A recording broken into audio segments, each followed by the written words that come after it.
Hello friends, welcome to GK study. तो आज की इस वीडियो में हम डिस्कस करने वाले हैं एचपी जीके के क्वेश्चन। इसका पार्ट 5 है। 4 पार्ट्स मैं ऑलरेडी बना चुका हूं, तो आप जाकर जो है वो प्लेलिस्ट चेकआउट कीजिएगा 2023 के नाम से, एचपी जीके 2023, जिसमें आपको सारे पार्ट्स मिल जाएंगे। और इन जो पार्ट्स हैं इनमें हमने क्या डिस्कस किया है कि जो आपके 1 ईयर प्रीवियस ईयर क्वेश्चंस पूछे गए हैं डिफरेंट एग्जाम्स में, चाहे कोई भी हो एचपी के अंदर, जिसमें आपकी हिमाचल जीके पूछी जाती है, उनको हम यहां पर डिस्कस करते हैं। ठीक है, बाकी डिस्क्रिप्शन में मैंने एक लिंक दिया है, जरूर उसको जाकर चेकआउट कीजिएगा, परीक्षा बूस्टर का, या फिर आप डायरेक्टली सर्च भी कर सकते हैं, जहां पर आप जो है वो करंट अफेयर या फिर इंपॉर्टेंट फैक्ट्स को जो है वो रीड कर सकते हो और बहुत ज्यादा बेनिफिशियल आपके एग्जाम के पॉइंट ऑफ व्यू से रहेगा। बात करते हैं सबसे पहले क्वेश्चन के बारे में। सबसे पहला क्वेश्चन यहां पर है कि जो आपकी स्वान वैली है वो कौन सी डिस्ट्रिक्ट में पड़ती है हिमाचल प्रदेश की, यानी कि Swan Valley is situated in which district of Himachal Pradesh. 4 आपके पास ऑप्शन दिए गए, साथ साथ आपको आंसर देना है ताकि आपकी भी प्रैक्टिस हो।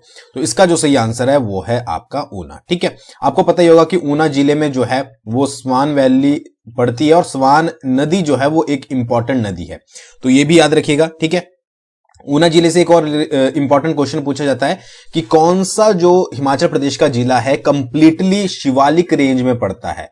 ठीक है, शिवालिक रेंज में पड़ता है, तो वो कौन सा आपका जिला है, वो है आपका ऊना। ऊना जो आपका जिला है वो कंप्लीटली आपका शिवालिक रेंज में पड़ता है, ये चीज याद रखिएगा। ठीक है, ऊना में और कौन कौन सी जो है वो आपकी घाटियां पड़ती है, तो एक सियोन घाटी, सियोन घाटी कहां पर पड़ती है, ये पड़ती है ऊना में, और एक पड़ती है आपकी जसवां दून। ठीक है, जसवां धून घाटी कहां पर पड़ती है, ये भी आपकी ऊना में पड़ती है। ठीक है, तो याद रखिएगा कौन सा, पहले तो स्वान घाटी आपकी ऊना में पड़ती है, सियोन घाटी भी कई बार सियोन होता है, कई बार समान। ठीक है, वो चीज याद रखिएगा। जसवां धून पड़ती है आपकी कहां पर, ऊना में। शिवालिक रेंज में जो है वो आपका कंप्लीटली ऊना डिस्ट्रिक्ट आती है। अब देखिए ऊना जो है वो आपका मिलकर बना है, मतलब कि ऊना में पार्ट है ऊना का जसवां रियासत, ठीक है, और उसके बाद कुटलेहर रियासत। तो ये दोनों किसके पार्ट थे, पहले ये थे आपके कांगड़ा के, यानी कि कांगड़ा से टूटकर बने आपके जसवां और कुटलेहर, और फिर उसके बाद आपका ऊना। तो ये चीज याद रखिएगा। ठीक है, बाकी ज्यादातर ऊना से क्वेश्चन पूछे नहीं जाते हैं, 2-4 क्वेश्चन जो पूछे जाते हैं वो सभी कुछ हम यहां पर कवर कर लेंगे। अगले क्वेश्चन की बात करते हैं। अगला क्वेश्चन है Solang mountain peak is located in which district of Himachal Pradesh. जो सोलांग पर्वत चोटी है हिमाचल प्रदेश के किस जिले में स्थित है। 4 आपके पास ऑप्शन दिए गए हैं, चारों में से चूज कर लीजिए। इसका जो सही आंसर है वो है आपका कुल्लू। सोलांग पर्वत चोटी पड़ती है आपकी कुल्लू में, और इसकी जो हाइट है अप्रोक्स वो है 5975 मीटर के करीब। ठीक है, ऊपर नीचे हो सकता है, एग्जाम में 74 हो सकता है, 5900 हो सकता है, तो आप ये देख लीजिएगा कि इसके आसपास जो है वो एग्जाम में आपसे क्या पूछा गया। अच्छा, और कुछ इंपॉर्टेंट चोटियों के बारे में बात कर लेते हैं। सबसे पहले आपकी डिब्बी बोकरी। ठीक है, डिब्बी बोकरी, डिब्बी बोकरी जो है इसकी हाइट अप्रोक्स 6400 मीटर है, और ये आपकी कुल्लू की सबसे ऊंची चोटी है। अगर आपसे कुल्लू जिले की पूछी जाती है तो डिब्बी बोकरी।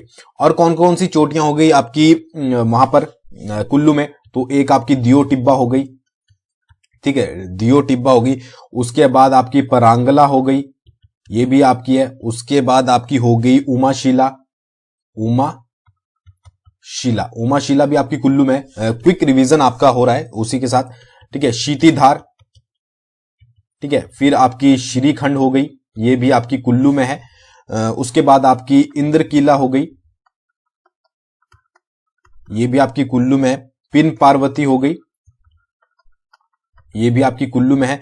फिर आपकी एक पतालसू हो गई, ये भी आपकी कुल्लू में ही है। ठीक है, और कोई रह गई हो तो आप ऐड कर लीजिएगा। तो ये कुछ इंपॉर्टेंट चोटियां हैं। डिब्बी बोकरी आपकी कुल्लू जिले की सबसे ऊंची चोटी है। सोलांग भी वहीं पर पड़ती है। दियो टिब्बा, परांगला, उमाशिला, शीतीधार, श्रीखंड, इंद्रकीला, पिन पार्वती, पतालसू, अगर कोई बची हो तो वो भी ऐड कर लीजिएगा। और अप्रोक्स इनकी हाइट जो है वो आपकी 4000 से 5000, यानी कि 4400 से, सभी की 4400 से अप्रोक्स 5500 मीटर के बीच में है। ठीक है, तो ये आप जब भी रीड करोगे अपनी चोटियां वगैरह को तो वो देख लिया। डिब्बी बोकरी की मैंने आपको बता दी 6400 मीटर हाइट है, और कुल्लू जो आपकी सोलांग चोटी पड़ती है कुल्लू की, वो 5975 इसकी हाइट है। ठीक है, अगले क्वेश्चन की बात करते हैं। अगला क्वेश्चन है the Pandoh dam is located on which river of Himachal Pradesh. ठीक है, हिमाचल प्रदेश में पंडोह डैम आप सभी को पता ही है, तो ये हिमाचल प्रदेश की किस नदी पर बना हुआ है। 4 आपके पास ऑप्शन दिए गए हैं। ठीक है, तो पंडोह डैम बना है आपका व्यास नदी पर। याद रखिएगा। अब पंडोह डैम की हाइट की बात करें तो ये लगभग जो है वो आपकी 76 मीटर है, और इसकी अगर लेंथ की बात करें तो 255 मीटर जो है वो लेंथ है। पंडोह डैम आपका बनकर तैयार हुआ था 1977 में, याद रखिएगा, कंप्लीट बनकर तैयार 1977 में।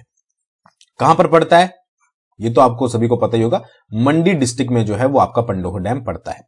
और इसी के कारण अब आपको पता ही है कि मान लीजिए कोई नदी बह रही है और अगर आप वहां पर डैम क्रिएट कर देते हैं तो वहां पर क्या होता है कि एक लेक बन जाती है। तो इस जो ये आपका पंडोह डैम बना है, इसके कौन सी लेक बनी है इसके कारण, तो वो बनी है आपकी पंडोह लेक।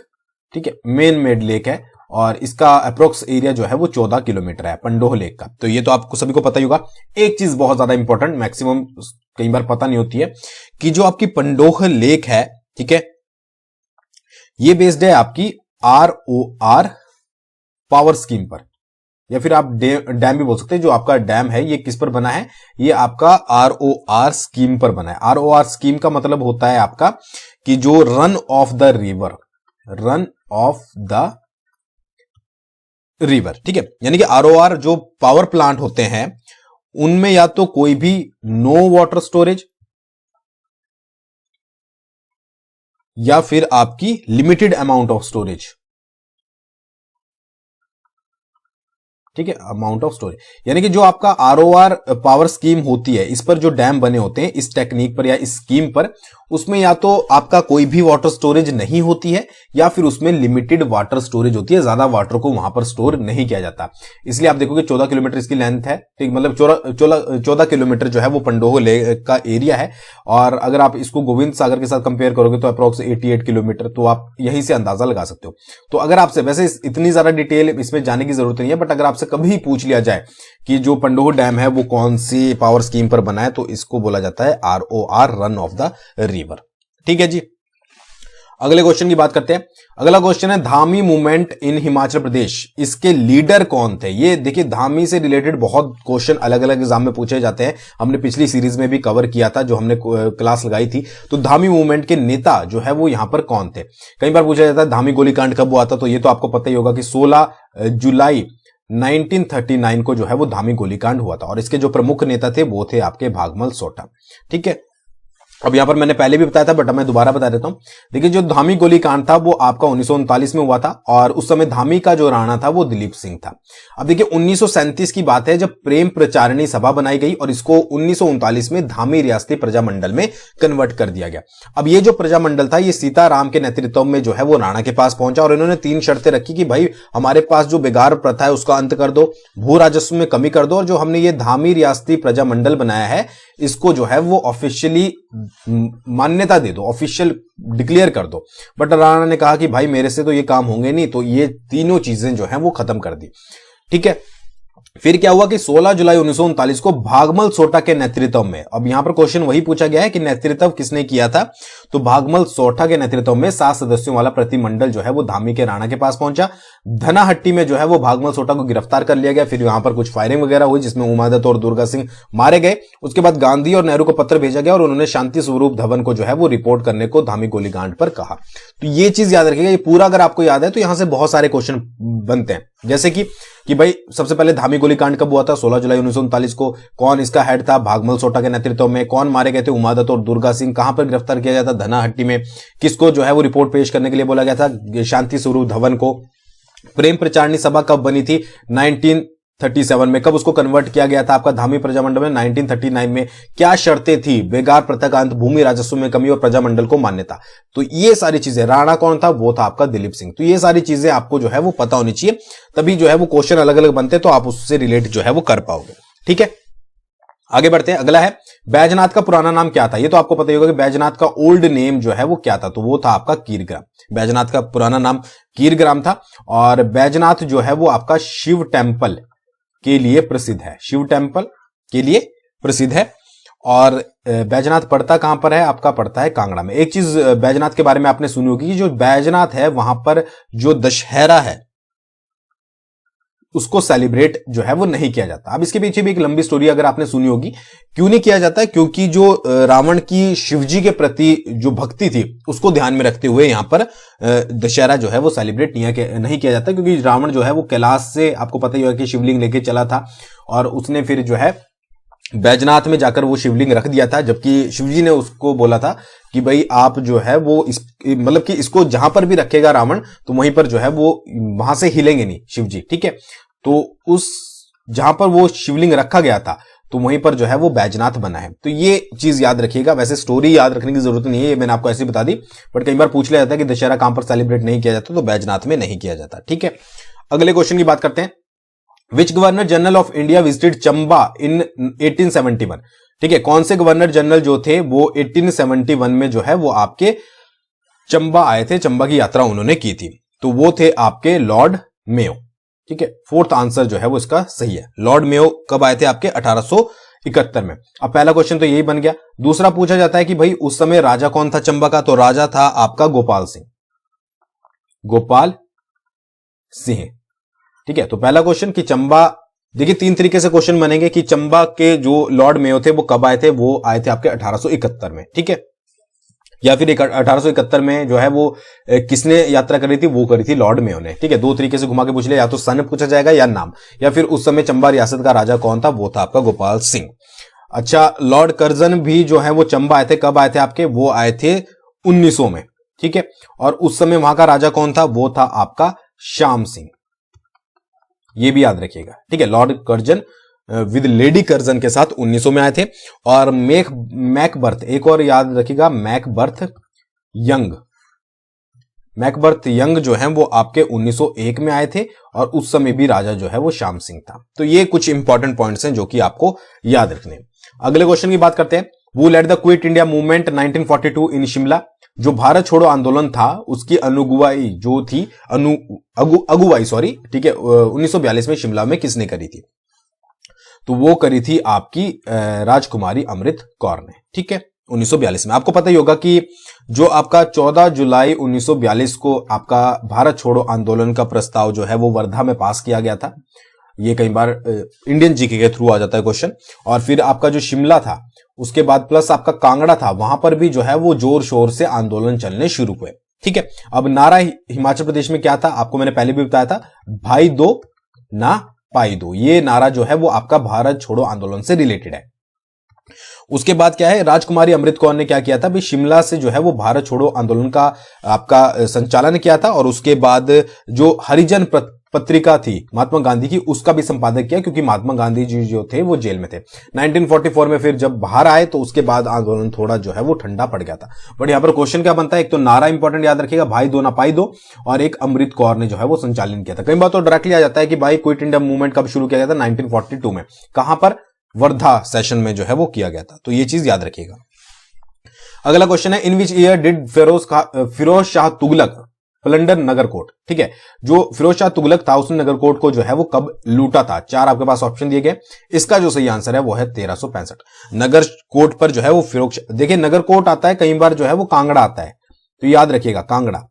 तो जो 1365 में क्या किया था? फिरोज शाह तुगलक ने नगरकोट पर आक्रमण किया था और उस समय कांगड़ा का राजा कौन था? वो था आपका रूपचंद। ठीक है, मैंने पहले भी बताया 1300 पुस्तकें वो जो है वो ज्वालामुखी मंदिर से ले गया था, जिसका अनुवाद जो है वो फारसी में करवाया गया था। इसके ऊपर डिटेल में मैंने पहली क्लासेस में आपको बताया। ठीक है, उसके बाद एक और क्वेश्चन आ जाता है कि तैमूर लंग ने कांगड़ा पर कब आक्रमण किया था? तो 1398 में जो है वो तैमूर लंग ने आक्रमण किया था और उस समय जो राजा था वो था आपका मेघचंद। तो ये राजाओं के नाम आपको पता होने चाहिए। रूपचंद था आपका फिरोज शाह तुगलक के टाइम में 1365 में, और 1398 में जब तैमूर ने आक्रमण किया था तो मेघचंद था। और इसी दौरान जो है वो 1300 बुक्स ले गया था आपका फारसी में अनुवाद करवाने के लिए। ठीक है, अगले क्वेश्चन की बात करते हैं।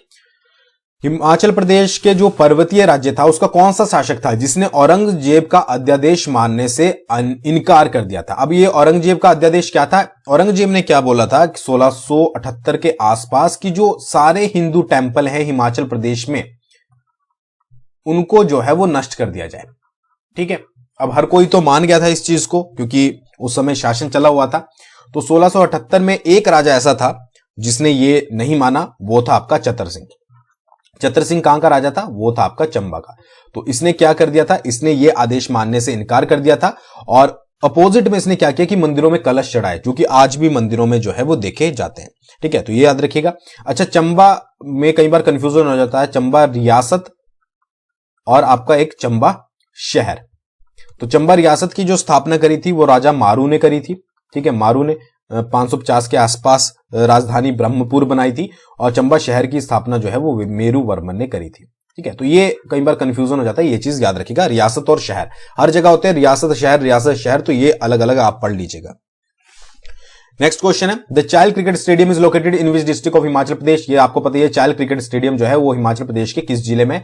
सोलन जिले में जो है वो चाइल्ड क्रिकेट स्टेडियम पड़ता है। ठीक है, ये तो हो गया। कब बना था? 1893 में जो है वो स्टैब्लिश किया गया था। एलिवेशन की बात करें 2444 मीटर के आसपास जो है वो हाइट पर है। ये वैसे पूछा नहीं जाएगा, 1893 में पूछा जा सकता है। और किसने बनाया था? भूपेंद्र सिंह।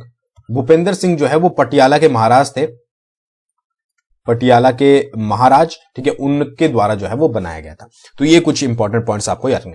तो आज की वीडियो में बस इतना ही। आई होप आपको वीडियो पसंद आई होगी। कैसी लगी जरूर लाइक जरूर कीजिएगा, शेयर भी कर दीजिएगा दोस्तों के साथ। बहुत जल्दी मिलेंगे नेक्स्ट वीडियो के साथ। Thank you.